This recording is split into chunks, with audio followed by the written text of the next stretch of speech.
Yeah, so last time I was here, a couple of weeks ago, very interestingly, there were two other camera cyclists during the day. I was very surprised by that. So the first chap I met, I actually know him on Twitter, it turns out. I'm not going to give details.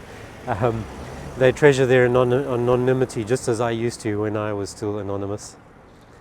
But yeah, the first chap, his defendant pleaded guilty as soon as he turned up, so he left and went to work. The second chap, the defendant didn't plead guilty and it went to trial. Now the driver was a Bulgarian guy with an interpreter, and he'd made a close pass on this cyclist. Close enough that the mirror brushed the guy's right arm, which is quite frightening really.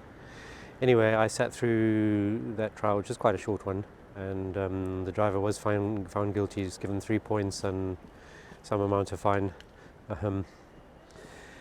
Yeah, it was quite interesting, really. I was quite impressed with that Bulgarian driver. He was really quite mature, well-spoken young man, thoughtful, and the Bulgarian interpreter did a really good job. It was really quite clear that the chap was switched on, and he wasn't angry or anything like that. And at the end, he shook hands with the cyclist, and they went off on good terms. So that was quite cool. But yeah, it's interesting that so many people are coming to court for camera cyclists now. I guess it's a sign of changing times where there's lots of us no longer putting up with bad driving. Alright, see ya.